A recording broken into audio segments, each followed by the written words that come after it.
বাংলাদেশ দল যখনই কোনো ছোট টিমের সাথে খেলে তারা কখনোই এই রিস্কটা নিতে চায় না যে আমরা আগে ব্যাট করে বড় একটা রান করব। তারা সব সময় একটা জিনিস ভয় পায়, ছোট দলগুলোর সঙ্গে যদি আমরা হেরে যাই তখন দেশের সমর্থকরা কি বলবে, ছোট দলগুলোর সাথে হেরে গেলে আমাদের মানুষ শেষ পর্যন্ত হেরে গেল। অনেক সময় আমরা তাদের কাছ থেকে শুনি যে মায়ের দোয়া ক্রিকেট টিম, আল্লাহর নামে চলছে বাংলাদেশ ক্রিকেট। আসলে অনেকটা সেরকমই এখন ক্রিকেট দলটা অনেকটা আল্লাহর নামে, শুধু এখন না, রিসেন্ট পাস্ট আমরা তাই দেখেছি। কোনো ধরনের কোনো বড় ধরনের পরিকল্পনা নেই, পারফর্ম করতে পারছে না। আপনার একটা ক্রিকেটার বাংলাদেশ দলে চান্স পাওয়ার জন্য আপনার কি প্রয়োজন? আপনার ক্রিকেটার বাংলাদেশ দলে চান্স পাওয়ার জন্য প্রয়োজন আরেকজনের খারাপ খেলা। তারা যদি এ ক্যাটাগরির ক্রিকেটার হন তাহলে তারা কেন দলে নেই? তারা যদি বিপিএলে এ ক্যাটাগরির প্লেয়ার হয়ে থাকেন, তারা যদি সেই যোগ্যতা সম্পন্ন হয়ে থাকেন, তারা কেন টি-20 দলে নেই?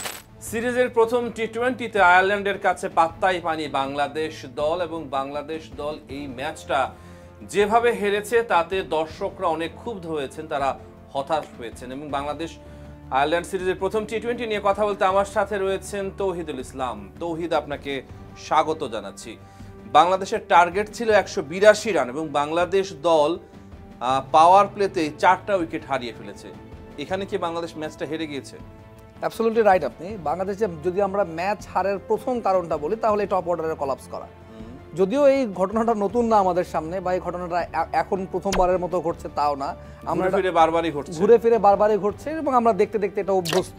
আজকে আমাদের যে ব্যাটিং লাইন আপ ছিল সেই ব্যাটিং লাইন আপ যথেষ্ট পরিমাণে ভালো ছিল। আয়ারল্যান্ডের এগেনস্টে আয়ারল্যান্ড যে টার্গেট দিয়েছে সেটা চেস করার মতো যথেষ্ট ক্যাপাবল একটা ব্যাটিং লাইন আপ কিন্তু আমাদের ছিল।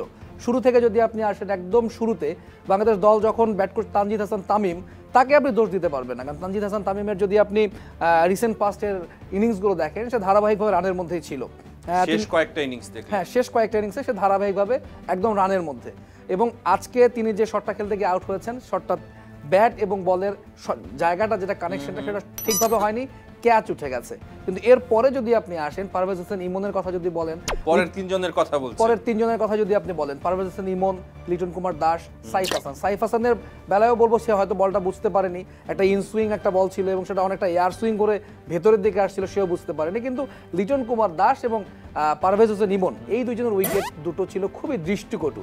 এবং এই 18 রানের মধ্যে 4টা উইকেট যখন পড়ে গেছে, আপনি বলছিলেন সেই জায়গায় ম্যাচটা হেরেছে কিনা, আমরা আসলে তখন শঙ্কায় ছিলাম যে বাংলাদেশ আসলে পুরো 20 ওভার খেলতে পারবে কিনা, 100 রান করতে পারবে কিনা। তো সেই জায়গা থেকে বলা যায় আসলে এই টপ অর্ডার যে 18 রানের মধ্যে 4 ব্যাটসম্যান যখন ফিরে গেল, অনেকটাই তখন নিশ্চিত হয়ে গেছে বাংলাদেশ ম্যাচ থেকে ছিটকে গেছে। আচ্ছা, লিটনের প্রসঙ্গে আসি। লিটনের যে বলটাতে আউট হয়েছে, অ্যাডায়ারের বল ছিল এবং সেই বলটা ছিল 6th স্ট্যাম্পের বাইরের দিকে চলে যাচ্ছিল।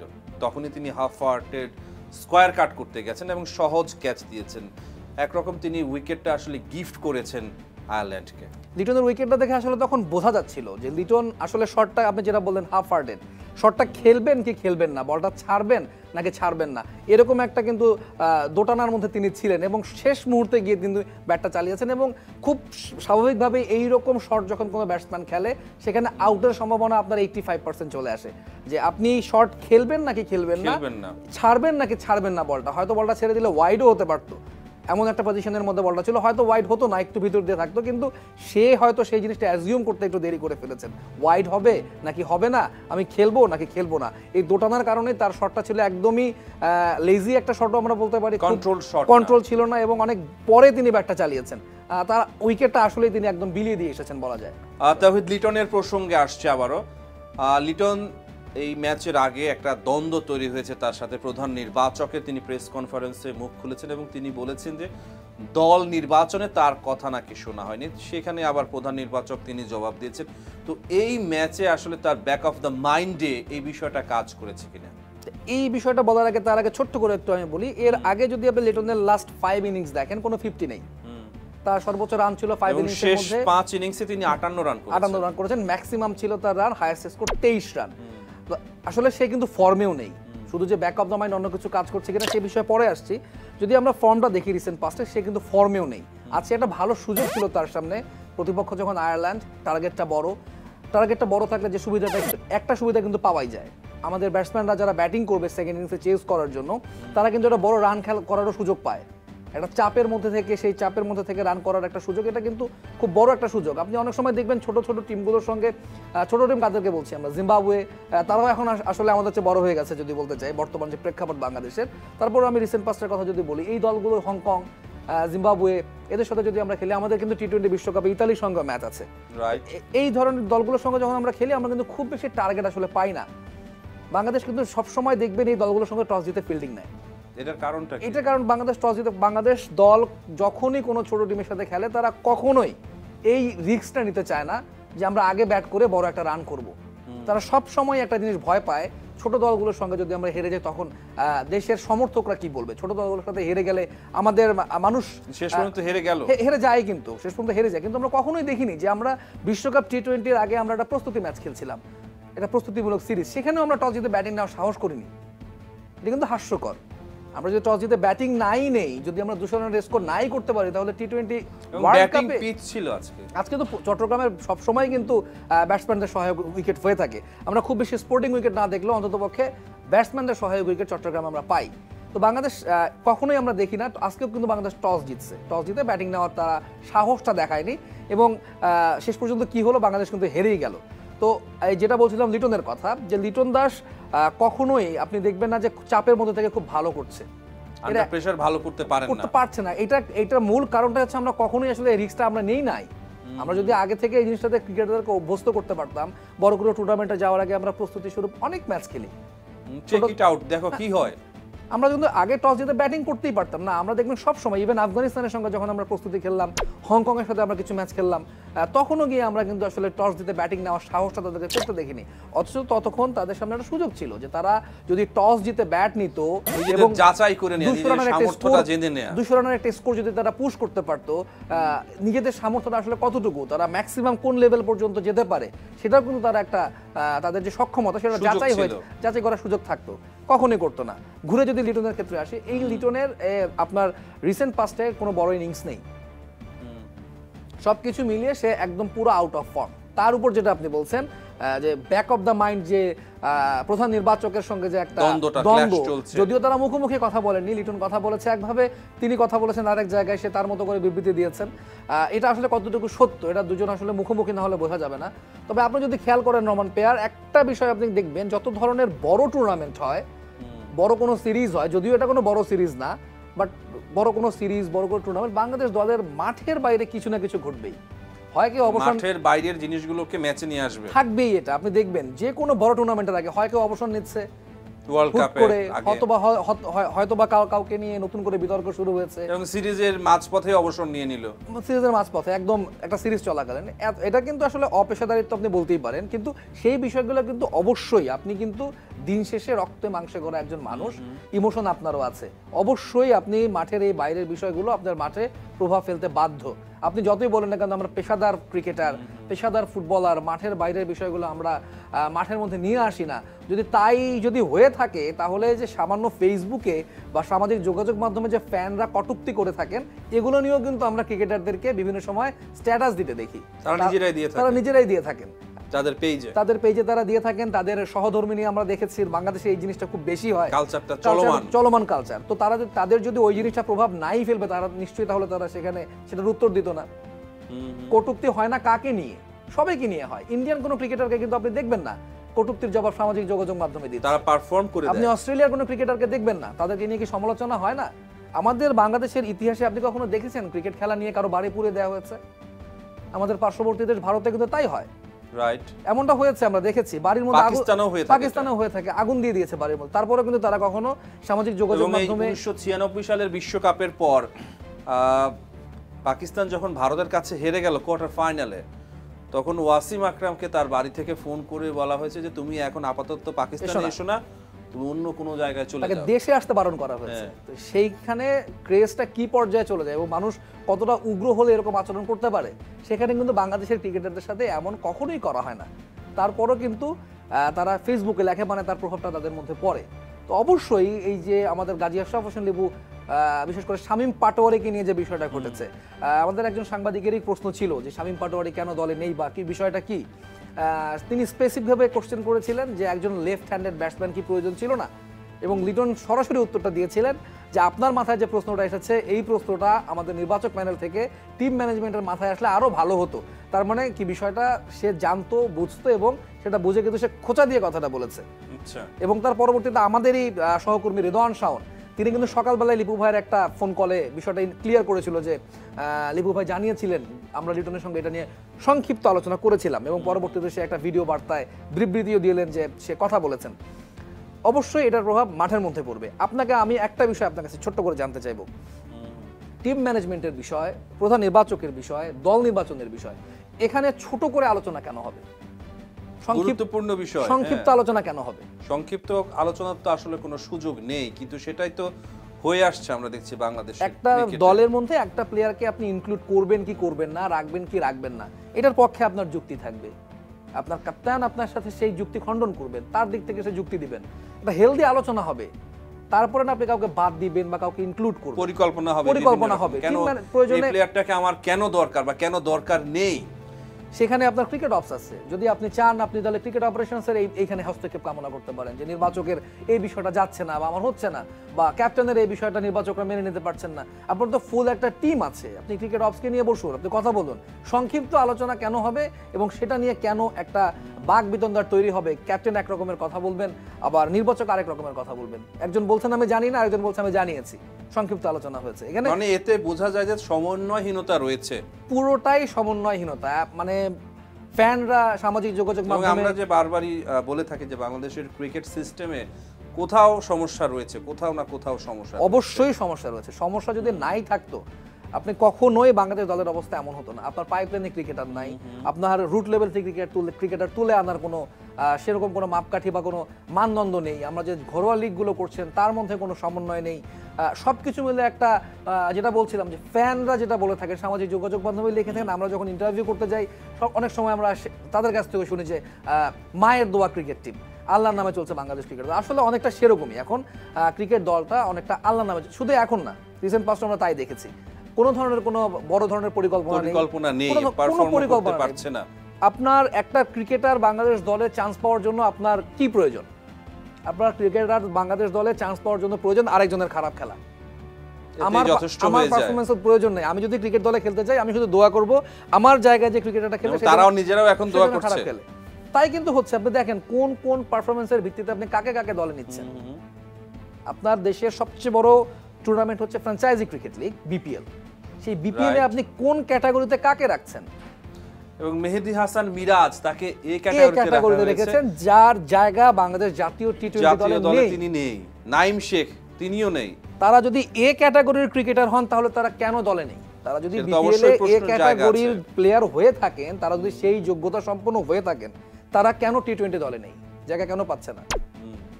অবশ্যই এটা প্রশ্ন রাখতে হবে, এই প্রশ্নটা বিসিবির কাছে রাখতে হবে এবং বিসিবির থেকে এটার ব্যাখ্যা চাওয়া প্রয়োজন আমি মনে করি। ব্যাখ্যা কি দেবে বিসিবি? আমার তো মনে হয় না আসলে সেটা ব্যাখ্যা দেওয়ার মতো কেউ সেখানে এখন বর্তমানে আছে বা কেউ দিতে পারবে সেই ব্যাখ্যাটা। এটা মন গড়া একটা লিস্ট করে বিপিএল এর ক্যাটাগরিটা কিভাবে করা হলো? পারফরম্যান্সের ভিত্তিতে নাকি কিসের ভিত্তিতে করা হয়েছে? আসলে সেটাই তো আমাদের প্রশ্নটা, যে কোন ভিত্তিতে হলো। যেহেতু নাইম শেখ রয়েছেন, নাইম শেখ মিরাজও রয়েছেন ক্যাটাগরিতে, কিন্তু আপনার বিপিএল বলেন, ডিপিএল বলেন, এনসিএল, সে কিন্তু পারফর্মার এবং সে কিন্তু তার যোগ্যতা দিয়ে ভালো খেলে সব সময়। সে কিন্তু ভালো খেলে, কেন সিরিজে নেওয়া হলো না? এটা তো আমাদেরও প্রশ্ন যে নাইম শেখকে তাহলে কিসের ভিত্তিতে সিরিজ থেকে বাদ দেওয়া হচ্ছে বা জাতীয় দলে সুযোগ হচ্ছে? ধরেন যে যদি তাকে সিরিজে সুযোগ দেয়া হলো না, ঠিক আছে দেয়নি, তাহলে তাকে আবার কেন ক্যাটাগরি এতে রাখা হলো? সেটাই তো আমাদের প্রশ্নটা। সে যেহেতু দলে নেই তাহলে তাকে কেন এ ক্যাটাগরি দেওয়া হবে? আসলে এখানে কিছু কিছু ক্রিকেটার আছে, এবার বিপিএল এর আপনি প্লেয়ার লিস্ট যদি দেখতে চান বিদেশি ক্যাটাগরিতে যাদেরকে এ ক্যাটাগরিতে রাখা হয়েছে, এমনও ক্রিকেটার আছে ইংল্যান্ড জাতীয় দলের হয়ে মাত্র 2টো টি-20 খেলেছে, যার বয়স এখন 35+। সেই ক্রিকেটারকে $35,000 মূল্যে এ ক্যাটাগরিতে রাখা হয়েছে। বিসিবি তো প্রায় দাবি করে যে আইপিএল এর পরেই বিপিএল এর অবস্থা। আপনি বিদেশি ক্রিকেটারের যদি সিরিয়ালটা দেখেন, আমি আজকে বসে বসে দেখছিলাম, যদি দেখেন আপনার মাথা ঘুরে যাবে।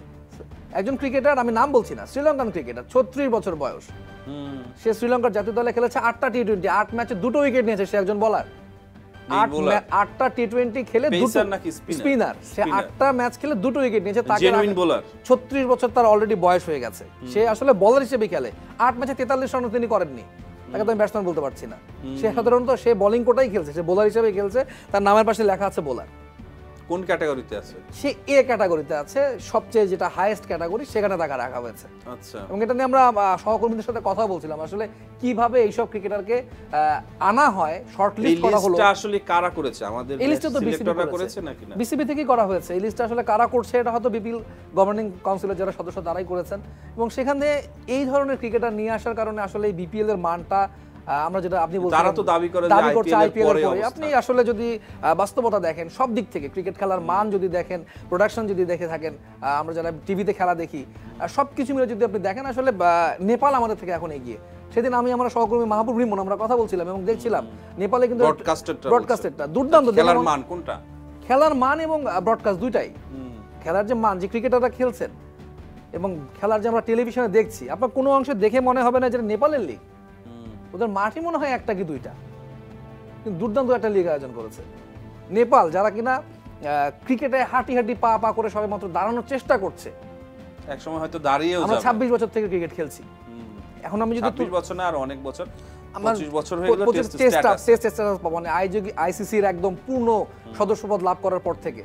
সেখানে আমরা আসলে কোন জায়গায় দাঁড়িয়ে আছি? আইপিএল এর পরে আপনি পিএসএল, আপনার Sri Lankan cricket league, IL T20, even SA T20 league, যদিও সেখানে সব এত কিছুর ভিড়ে আসলে আমাদের জায়গাটা কোথায়? আমাদের জায়গা কোথায়? আমাদের লিগটা যদি আইপিএল এর পরেই হবে, তাহলে এই যে টাইম ক্ল্যাশটা যেটা হচ্ছে, বিশ্বজুড়ে ফ্র্যাঞ্চাইজি ক্রিকেট চলছে, সেইখানে সবাই প্লেয়ার পাচ্ছে, আমরা কেন পাচ্ছি না? আমাদের এখানে তাহলে আমরা যদি প্লেয়ারদের পেমেন্টটা ঠিকমতো দেয়া হয় না, সেই রকম অভিযোগ আছে। নট অনলি পেমেন্ট, আপনার খেলার মানটাও তো বুঝতে হবে। আপনি ডেভিড ওয়ার্নারকে যদি নিয়ে আসতে চান, সে সময় যদি অন্য একটা, ধরেন যে আইপিএল চলছে না, যদি পিএসএল চলে, আপনি তাকে জিজ্ঞেস করবেন আসলে কোনটা আপনি চুজ করবেন, দেখেন তো একই সাথে চলছে। হ্যাঁ, দেখেন তো আপনি সে বিপিএল চুজ করে কিনা, রাইট, সে যাবে পিএসএল খেলতে। আসলে শুধুমাত্র যে পয়সা, তারা পয়সা বেশি দিচ্ছে, তারপরে তাদের খেলার মানটা যদি আপনি বিবেচনা নিয়ে আসেন, আমরা অনেক পিছিয়ে আছি। আমাদের যেখানে আইপিএল এর একটা দল, আইপিএল এর একটা টুর্নামেন্ট, আইপিএল খেলা টুর্নামেন্ট দিয়ে প্লেয়ার দিয়ে ইন্ডিয়া আরেকটা দল করে ফেলতে পারে, একটা না দুটো দল করে ফেলতে পারে। ন্যাশনাল টিমের কথা বলছেন, 2-3টা হয়, কাছাকাছি লেভেলে চলে যাবে, এবং তাদের সঙ্গে কম্পিট করার দলও দুনিয়াতে কম আছে যারা শুধুমাত্র আইপিএল খেলছে, জাতীয় দলে সুযোগ পাচ্ছে না। যেমন আমরা ওই যে রাইজিং স্টার টি20তে দেখলাম সূর্যবংশী কি বিধ্বংসী ব্যাটিং, তারা কিন্তু আইপিএল থেকে এসছে, আইপিএল এ পারফর্ম করছে। আর আমাদের বিপিএল এর এমন একটা অবস্থা যে আমরা আসলে প্লেয়ার খুঁজে পাচ্ছি না। আমাদের বিদেশি ক্যাটাগরির প্লেয়ার দেখে মাথায় হাত, যে বল। এমন অভিযোগ উঠেছে যে যারা পারফর্ম করেছে ঘরোয়া ক্রিকেটে, তাদেরকে নাকি এইবারের এই যে এই লিস্টে জায়গা হয়নি, অনেকেরই জায়গা হয়নি। যারা ঘরোয়া ক্রিকেটের নিয়মিত পারফর্মার অনেকেই আছেন যারা কিনা দল পাননি, দল বলছি না, যারা কিনা নিলামে জায়গা পাননি। দল পাওয়া তো পরের কথা। এমন কিছু ক্রিকেটার আছে যাদের নাম এখানে এসছে একদম লাস্টে ই ক্যাটাগরিতে, তাদেরকে বাকি অন্য ক্রিকেটাররাই চেনে না। আপনি যখন দল করতে যাবেন, এটাও হইছে নাকি, আপনি যখন দল করতে যাবেন, হয়তো আপনি একজন মেন্টর নিয়ে বসবেন, একজন কোচ নিয়ে বসবেন, আপনার ক্যাপ্টেন থাকবে, আপনার ফ্র্যাঞ্চাইজি মালিকরা থাকবে। এটা কি লোকাল প্লেয়ারদের কথা বলছি? লোকাল প্লেয়ারদের কথা বলছি। আপনার এই তো আপনার টিম, আপনি যখন নিলামে যাবেন, কয়জন নিয়ে যাবেন? 10 জন সর্বোচ্চ, 5 থেকে 7 জন থাকেন। যেই লোকটাকে বা যেই ক্রিকেটারকে অন্য একজন ক্রিকেটার যারা রেগুলার ক্রিকেট খেলছে তারাই চেনে না, আপনি কিভাবে চিনবেন? আরো মজার বিষয়, অন্য যারা লোকাল ক্রিকেটার রয়েছে তারাই চেনে না। এমনও কিছু ক্রিকেটার নাম আছে, ওরা কোথা থেকে এলো, কোথায় খেলে এলো, কিভাবে এই ড্রাফটের মধ্যে তাদের নাম আসলো? বিসিবি তো এমন তো না যে আমি নাম দিয়েছি আমার নাম তুলে দিয়েছে, তারা তো যাচাই বাছাই করে সেখানে নাম দিয়েছে। সেটাই বলছি, ধরেন যে এই যাচাই বাছাইটা মানে কে কোন ক্যাটাগরিতে থাকবে সেটা কিভাবে নির্ধারণ হলো, এবং খুবই বিতর্কিত একটা নির্ধারণ যারাই করেছে, অবশ্যই বিপিএল গভর্নিং কাউন্সিলই করেছে, যারাই করেছে খুবই, আমি বলবো একটা মানে বিতর্কিত একটা শীট দিয়েছে। যদি 100তে কত দিবেন আপনি এই কাজের জন্য? এই কাজে 100তে আপনি সর্বোচ্চ 20 দিতে পারেন। ফেল, একদম ফেল, পাস মার্কও তারা পায়নি। কারণটা আপনি দেখেন, আবার এই যে ই ক্যাটাগরিতে এই ধরনের ক্রিকেটার যারা আছেন, তাদেরকে আপনি আমি যারা মাঠে ক্রিকেট খেলছে, আপনি আমি নাই চিনতে পারি। আমরা সব খেলা দেখতে মাঠে যাই না। যারা মাঠে খেলছে, আপনি যদি একটা ফার্স্ট ডিভিশন খেলে থাকেন, তার আগে নিশ্চয়ই আপনি ধাপে ধাপে এসেছেন, সেকেন্ড ডিভিশন, থার্ড ডিভিশন এগুলো খেলেছেন আপনি, অবশ্যই আপনার জানা থাকবে অন্তত পক্ষে নামটা আপনি হয়তো কখনো শুনেছেন, এরকম হতে পারে। যারা খেলে তাদের কথা বলছি আমি। তারাই যদি তার সতীর্থকে না চেনে, রিকগনাইজ করতে পারছেন এটা কে। আবার মজার বিষয়টা দেখেন, বিপিএল এর গভর্নিং কাউন্সিল কি বলেছেন, ই ক্যাটাগরি থেকে নাকি প্রত্যেকটা দলকে 2 থেকে আমি দুঃখিত সঠিক মনে করতে পারছি না, 2 বা 3 এরকম কিছু একটা নাম্বার দেওয়া হয়েছে, এটা বাধ্যতামূলকভাবে নিতেই হবে। তার মানে তারও জায়গা মানে ওই ক্যাটাগরিতে যে প্লেয়ারগুলোকে রাখা হচ্ছে তারা মাস্ট বি দল পাচ্ছেন, যাদেরকে আপনি চিনছেন না, যাদের খেলার কোনো অস্তিত্ব নেই বা বাকি ক্রিকেটাররাই চিনছেন না, হয়তো তারা খেলে থাকেন, বাট কি মানের ক্রিকেটার তারা যাদেরকে অন্যরা চিনবে না। একটা অবশ্যই যদি কেউ ভালো খেলে থাকে 2-1 তো চিনবেন বা তার নাম জানবেন, তো এমন একটা ক্রিকেটারকে আপনাকে নিতে বাধ্য করা হচ্ছে যে আপনাকে আমাদের ডোমেস্টিক সার্কিটটাও তো এত বড় না, এত বিশাল না যে চিনবে না। এটাই তো আমাদের খেলা কয়টা হয় বলেন তো, কয়টা খেলা হয় আমাদের? বিপিএল হচ্ছে, এনসিএল হচ্ছে, বিসিএল হচ্ছে, এরপরে তো ফার্স্ট ডিভিশন কোথাও আছে কোথাও নেই। ঢাকা প্রিমিয়ার লিগের পরে টুর্নামেন্টগুলোতে খেলেনি, এগুলোতে সে যদি খেলতো অবশ্যই কেউ না কেউ চিনতো বা কেউ জানতো। আচ্ছা ধরে নিলাম চিনতো বা জানছে যে অমুক নামে একজন ক্রিকেট খেলে, আমি ধরে নিলাম যে সামহাও কেউ রিকগনাইজ করছে, ইয়েস আমি তার সাথে খেলেছি, তাকে বিপিএল এর মতো একটা টুর্নামেন্টে নিয়ে আসছেন আপনি এবং বলছেন বাধ্যতামূলকভাবে আপনাকে তাকে কিনতেই হবে। What is this? এটা কি রঙ্গতামাশা? এটা কি রঙ্গতামাশার একটা টুর্নামেন্ট? আপনি দাবি করছেন আপনি আইপিএল এর পরে আপনাদের অবস্থান বিপিএল, কিন্তু আপনি এরকম রঙ্গতামাশা করছেন, যে কাউকে তুলে এনে দিচ্ছেন লিস্টের মধ্যে এবং বলছেন আপনাকে নিতেই হবে। এটা তো আসলে কখনো সবগুলো ব্যাপার কি আমাদের ক্রিকেটের যে সংস্কৃতি রয়েছে তারই প্রতিচ্ছবি কিনা? অবশ্যই তারই, আমাদের যে ক্রিকেটের সংস্কৃতি সেই সংস্কৃতির প্রতিচ্ছবিটা একদম আপনি লিখে দিতে পারেন। আসলে বাস্তবতা আমাদের অন্যান্য লিগগুলোতে এমনটাই হচ্ছে। ন্যাশনাল টিমে তো এর বাইরে না। আপনার ন্যাশনাল টিমটা আসছে কোত্থেকে? ন্যাশনাল টিমটা তো আপনি হুট করে ন্যাশনাল টিম পেয়ে যান নাই। এই যে ক্রিকেটাররা আসছেন তারাও কিন্তু ধাপে ধাপে আসছেন। হুট করে কাউকে আপনি রাস্তা দেখে ন্যাশনাল টিমে নিয়ে আসেন নাই, তার খেলা দেখে দেখে নিয়ে আসছেন। অবশ্যই তারা যোগ্য দেখে ন্যাশনাল টিমের সুযোগ পেয়েছে, কিন্তু কোন জায়গাটায় যোগ্য, কাদের সাথে যোগ্য, এই প্রশ্ন কিন্তু আপনি তুলতেই হবে আপনাকে। আচ্ছা জাকির আলী অনেক আজকে যেভাবে শট খেলেছেন, অফসাইডের অনেক বাইরের বল ছিল, অফ স্টাম্পের অনেক বাইরের বল ছিল, আমি দেখছিলাম আপনি এখানে কাজ করছিলেন। এটা হচ্ছে তিনি আবার লেগ সাইডে টেনে এনেছেন, হেয়ার স্টাইল চেঞ্জ করেছেন, ব্যাটিং স্টাইল চেঞ্জ করেন। আদৌ কি করতে পারবেন কিনা সেটা নিয়ে সন্দেহ রয়েছে এবং দর্শকরা প্রশ্ন করছে আসলে জাকির আলী যে পজিশনে খেলছেন তিনি কি বাংলাদেশের আসলে টপ পারফর্মার কিনা সেই পজিশনে, নাকি এর চেয়ে ভালো পারফর্মার নেই দেখে তাকেই নেওয়া হচ্ছে? অবশ্যই না, অবশ্যই তার জায়গায় ভালো পারফর্মার আছে। অন্ততপক্ষে বর্তমানে জাকির আলীর যদি আপনি বেশ কিছু ইনিংস, বিগত ইনিংসগুলো যদি দেখে থাকেন, জাকির আলী কি করেছেন আসলে। লেগ সাইডে টেনে মেরেছেন। টেস্ট সিরিজের আগে আশরাফুলকে দায়িত্ব দেওয়া হলো বাংলাদেশের ব্যাটিং কোচ হিসেবে। আমরা নিজেরা মাঠে বসে দেখলাম যে তিনি জাকির আলী অনেককে নিয়ে আলাদাভাবে ব্যাটিং সেশন করছেন, অফ স্টাম্পের বাইরে বল করাচ্ছেন, অফ স্টাম্পের বাইরে তিনি কাভার ড্রাইভ করানোর চেষ্টা করছেন, তিনি কাট করানোর চেষ্টা করছেন এবং তিনি বলে দিচ্ছেন পাশে দাঁড়িয়ে দেখেন নেটের পাশে তিনি দাঁড়িয়ে আছেন, জাকির আলী অনেক ব্যাট করছেন। আমরা দেখলাম যে জাকির আলী অনেককে অফসাইডে খেলানোর যে একটা, তার যে অফসাইডে না খেলার একটা প্রবণতা, সেটা দূর করার জন্য আশরাফুল কাজ করছে। সেটা তো আসলে সম্ভব না এভাবে কাজ করে, নাকি এত তাড়াতাড়ি সম্ভব? একটা কোচ কি আর কি করে দিতে পারে? একজন কোচ আর কি করে দিতে পারে? একজন কোচ তো আপনাকে এটা শেখাইতে পারে, আপনাকে বোঝাতে পারে, আপনাকে দেখাতে পারে পথ। এটা তো অনেক সময়ের ব্যাপার, কিন্তু তারপরও মানুষের মিনিমাম ইমপ্লিমেন্ট তো থাকবে খেলায়। আমাকে আপনি যেটা শেখালেন, আপনি আমাকে যে বলটার কথা বলছিলাম আপনাকে, অনেক বাইরের বল, ওটাই বলছিলাম যে মিনিমাম ইমপ্লিমেন্ট টুকু তার আমরা দেখলাম না। এত বাইরে অফসাইডে একটা বল, মানে অলমোস্ট হোয়াইট বল হয়ে যাচ্ছে। ধরেন যদি একটা বলকে দিয়ে যদি আমি বাংলাদেশ দলের যে পুরো চিত্রটার কথা তুলে ধরতে বলি, এই বলটাকে কিন্তু চুজ করা যায়। আসলে সমস্যাটা কোথায়? বাংলাদেশ টি-20 দলের এই ধরনের সমস্যাগুলো বারবার হচ্ছে। শর্ট সিলেকশন বাংলাদেশ টি-20 দল না, আপনি টেস্ট দল বলেন, ওয়ানডে দল বলেন, এখন বলেন, 10 বছর আগে বলেন, শর্ট সিলেকশনে আমরা সবসময় দুর্বল ছিলাম এবং সবসময় আমরা এটা দেখেছি। শর্ট সিলেকশনের ক্ষেত্রে আমাদের দুর্বলতা খুবই প্রখর। কোন বলটা কোন জায়গায় খেলতে হবে, কিভাবে খেলতে হবে, বা ম্যাচের পরিস্থিতি অনুযায়ী কিভাবে খেলতে এটা হবে, এই জিনিসটা তো আসলে আর কি বলবো, এই জিনিসটা বললে আসলে আমাদের চোখে পানি চলে আসে। আমরা দেখেছি কত কাছে গিয়ে আমরা ম্যাচগুলো হেরেছি। ম্যাচ পরিস্থিতিতে বুঝতে হবে। ইভেন লাস্ট টাইট গেম ছিল অনেক, ইভেন লাস্ট একদম চোখের সামনে উদাহরণ বাংলাদেশের আকবর আলী, যে কিনা আন্ডার-19 চ্যাম্পিয়ন, তারা পর্যন্ত রাইজিং স্টার্স এর ম্যাচ তিনি কি করলেন এবং তিনি মাফও চেয়েছেন, সেই জন্য সরাসরি মাঠের মধ্যে দাঁড়িয়ে তিনি কানে হাত দিয়েছেন। তো এই জিনিসগুলো তো তখনই বোঝার কথা, খেলা শেষ হয়ে যাওয়ার পরে তো আপনার বোঝার কথা না। এটা আমরা কখনোই আমরা দেখি না।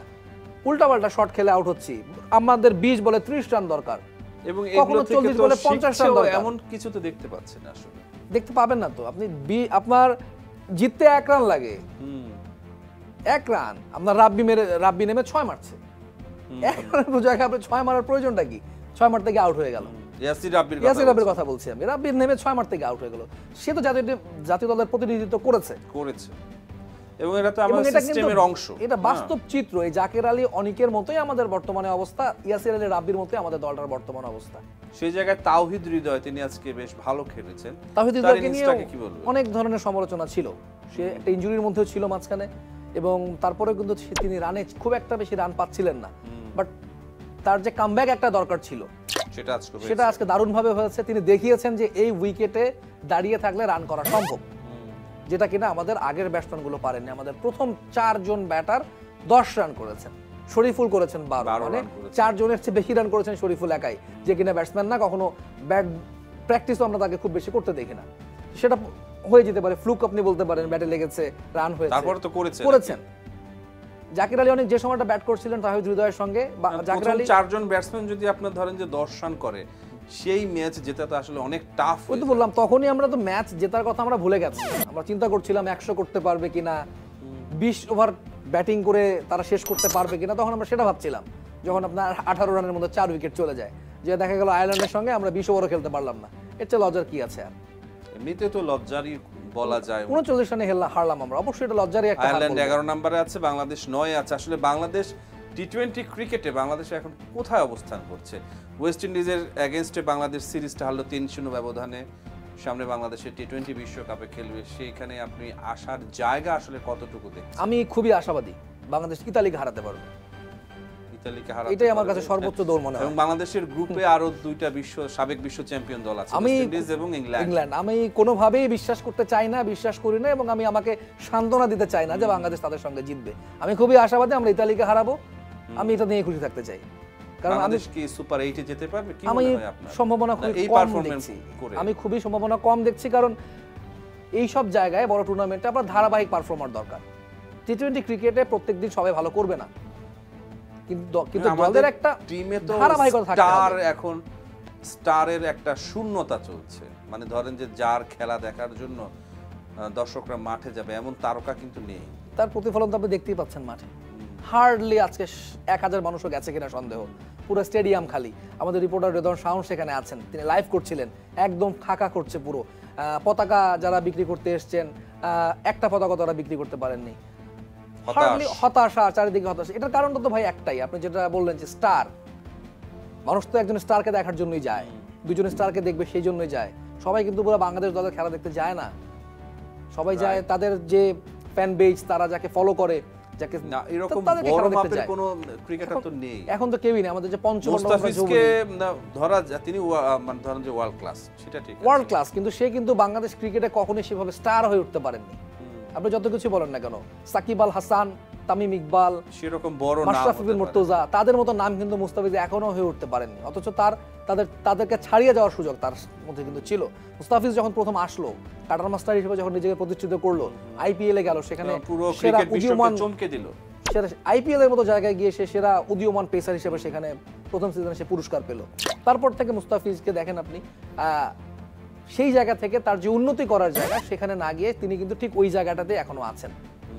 সে নিয়মিতভাবে ডেথ ওভারে কম রান দিচ্ছেন, খুবই ভালো বাংলাদেশ দলের জন্য। বাংলাদেশের অন্য যারা রয়েছে তাদের থেকে অনেক ভালো, যে বর্তমানে পারফর্মার আছে সেখান থেকে মুস্তাফিজ অনেক ভালো পারফর্ম করছে, এবং বড় পারফর্মার, তার যেখানে যাওয়ার কথা, যে তারকা খ্যাতিটা হওয়ার কথা ছিল, ওঠার কথা ছিল, সেখানে পৌঁছতে, যে তারকা খ্যাতি তার হওয়ার কথা ছিল, যে পরিমাণে মানুষ তার ফ্যান হওয়ার কথা ছিল, সে পরিমাণে সাকিব, তামিম বা মাশরাফির মতো ওই লেভেলে তিনি এখন পর্যন্ত যেতে পারেননি।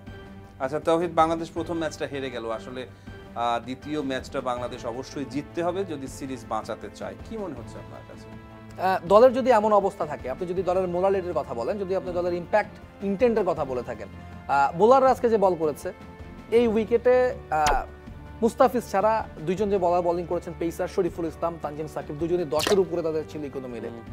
রিশাদ হোসেন মনে হয় 8 পয়েন্ট সামথিং তিনি রান দিয়েছেন 8 ওভারে, 8-36 বা এই ধরনের কিছু, 4 ওভারে 8-এর উপরে তিনি রান দিয়েছেন। একমাত্র মুস্তাফিজ সেখানে ছিলেন ভিন্ন, তিনি রানটা ইকোনমি তার ছিল 6 নিচে, যদিও তিনি উইকেট পাননি। আপনি যদি রানটা তিনি চেক দিয়েছেন, আপনি যদি ইয়ের কথা দেখেন, তানজিম সাকিবকে দেখেন, গুরুত্বপূর্ণ ব্রেক থ্রু তিনি দিয়েছেন। পল স্টার্লিং ওপেনিংয়ে যেভাবে শুরু করেছিলেন তারা, প্রথম যে ব্রেক থ্রুটা সেটা দিলেন তানজিম সাকিব, এবং এরপরে তিনি আরেকজনকে ফিরালেন, আমি ক্যাম্পারকে মোস্ট প্রবাবলি, অথবা ক্যাম্পারকে মেবি, আমি শিওর না, আমি যদি ভুল করে না থাকি, তিনিও বিধ্বংসী হয়ে ওঠার আগেই তাকে তানজিম সাকিব ফিরিয়েছেন। আপনি ভালো সময় ব্রেক থ্রু দিচ্ছেন, কিন্তু আপনি রানও দিয়ে যাচ্ছেন, দুটো একসাথে হচ্ছে। দুটো একসাথে হওয়ার কারণে কি হলো, দাদা কিন্তু উইকেট হারিয়েছে, কিন্তু রানটাও 181 হয়ে গেছে, অনেক রান হয়ে গেছে, বোর্ডে অনেক রান উঠে গেছে। তো এইভাবে যদি আপনার চলতে থাকে, তাহলে আসলে সেকেন্ড ম্যাচে বাংলাদেশের জয়ে ফেরাটা একটু টাফ হয়ে যাবে। চ্যালেঞ্জটা আসলে কাদের হবে, বোলারদের নাকি ব্যাটসম্যানদের? ওখানে সব সময় চ্যালেঞ্জটা বোলারদের জন্য। চট্টগ্রামের উইকেটটা আমরা স্পোর্টিং খুব একটা বলতে পারি না, ব্যাটসম্যানদের জন্যই তো আজকে ম্যাচটা বোলাররা যদি রান, আমি সেখানে আসছি, আসলে আমাদের ব্যাটসম্যানরা যেটা বললাম আপনাকে, রান আসলে 170 প্লাস হয়ে গেলেই তারা জানে না কিভাবে জিততে হয়। বাস্তবতা, তারা জানে না আসলে এই রানটা কিভাবে চেস করতে হয়, তারা জানে না এই রান চেস করে কিভাবে আমরা জিতবো। আমরা এই রান চেস করতে অভ্যস্ত না, কারণ আমরা মিরপুরে খেলে অভ্যস্ত। আমরা 120 140 রান চেস করে আমরা অভ্যস্ত। আমরা মিরপুরে খেলবো, প্রতিপক্ষকে 124 থেকে 140 রানের মধ্যে আটকিয়ে দেবো, ম্যাচ জিতে নেব, এটাতে আমরা অভ্যস্ত। আমরা 180 190 এই রান চেস করতে আমরা প্রেডিকশন। যদি আমাদের বোলাররা আউটস্ট্যান্ডিং কিছু করে দেখাতে পারে, 160-র মধ্যে রাখতে পারে, তাহলে হয়তো ব্যাটাররা একটু সাহস করতে পারে যে না, আমরা এই রান চেস করতে পারবো। অর্থাৎ ব্যাটসম্যানরা নামার আগে হেরে যাবে না অন্তত পক্ষে সেক্ষেত্রে। আজকে যেমন নামার আগে হেরে গেছে মনে হলো, যেভাবে তারা উইকেট বিলিয়ে দিয়ে আসলো, প্রত্যেক বলে আমাকে 6 মারতে হবে। আপনার যদি 180 রান টার্গেট দেখে মনে হয় প্রত্যেক বলে 6 মারতে হবে, তাহলে আমরা প্রায় সব সময় দেখি, ধরেন যে টার্গেট 130, 6 এর পেছনে ছুটছে, টার্গেট 180, 6 এর পেছনে ছুটছে। আপনি কোন ক্রিকেটার, আপনি বর্তমান বিশ্বে হার্ড হিটার যারা আছেন তাদেরকে আপনি গুটি কয়েক ক্রিকেটারকে দেখবেন, এবং এটা তাদের গেম প্ল্যান থাকে। ও যাবে, ও 20 বল খেলবে, আমাকে 30 থেকে 40 রান করে দিয়ে আসবে, টার্গেটেড প্লেয়ার থাকে। কিন্তু সবাই নেমে 6 মারে না, আপনি দেখবেন সবাই নেমে 6 এর পেছনে দৌড়ায় না, ভাগ করা থাকে। আমাদের যদি সেরকম কোনো রোল ভাগ করা থাকে, যে আমাদের তানজিদ তামিম, তুমি যাও, তুমি 5 ওভার থাকো, হ্যাঁ তুমি 5 ওভার থাকবে, তুমি দেখে খেলো, তোমার আরেক সাইডে যে থাকবে সে মেরে খেলবে, এরকম প্ল্যানগুলো কিন্তু থাকে। আপনি খুব কম দেখবেন যে দুজনই একদম 20 বলে 40 45 50 করছে, দুজন ব্যাটসম্যান দুদিক থেকে মারছে, কম হয় না যে বলছি না, খুবই কম দেখবেন, এবং ওগুলা কিন্তু সব বিশ্ব রেকর্ডের ম্যাচ। ওই সময়গুলো ম্যাচ দেখবেন আপনি 250 রান হয়ে যাচ্ছে, 280 হয়ে যাচ্ছে, এরকম বিশ্ব রেকর্ডের ম্যাচ কিন্তু ওগুলো সচরাচর আপনি দেখবেন না। কিন্তু বাংলাদেশের ক্ষেত্রে আপনার দেখলে মনে হবে সবাইকেই 6 মারতে হবে, প্রত্যেক বলে 6 মারতে হবে, নাহলে আমরা জিততে পারবো না। আমরা যেটা ক্যালকুলেশন করে খেলবো, আমার ওভার প্রতি 10 রান করে লাগছে, আমি যদি একটা 4 বের করতে পারি, আমি একটা 4 বের করতে পারি, বাকি 5 বলে যদি আমি 2 রান করে নিতে পারি, আমার কিন্তু 14 রান চলে আসছে। সেখানে আমি একটা বল ডট দিলাম, 2টা বল ডট দিলাম। এবং আজকে যখন পাওয়ার প্লেতে বাংলাদেশ 36 বলে 23টা ডট বল খেলেছে। ডট বলের কথা বলতে গেলে আমরা তো কিছুদিন আগেও এই সব নিয়ে আলোচনা করছিলাম মনে হয় ডিস্কের মধ্যে বসে, যে ডট বলের দিক দিয়ে আমরা সেরা, এবং একটা স্ট্যাটও দেখছিলাম, এরকম একটা স্ট্যাট দেখাচ্ছিল ওয়ানডে ক্রিকেটে আমরা কত পরিমাণ ডট বল খেলেছি। তো সবকিছু মিলে এই সেকেন্ড ম্যাচের মধ্যে আসলে আমি জয়ের সম্ভাবনা কম দেখছি, অ্যাকর্ডিং টু আজকের পারফরমেন্স। বাংলাদেশ দল এর চেয়ে অনেক ভালো করতে পারে, যেটা ম্যাচ শেষে লিটন দাস বলছিলেন, যে আমরা আমাদের ক্যাপাবিলিটি অনুযায়ী খেলতে পারিনি। আমরা যদি আমাদের ক্যাপাবিলিটি খেলতে পারি তাহলে হারানো সম্ভব। অবশ্যই আয়ারল্যান্ডের মতো দলকে হারানো সম্ভব, কিন্তু আজকের পারফরমেন্স দিয়ে না। তৌহিদ, আপনাকে অসংখ্য ধন্যবাদ।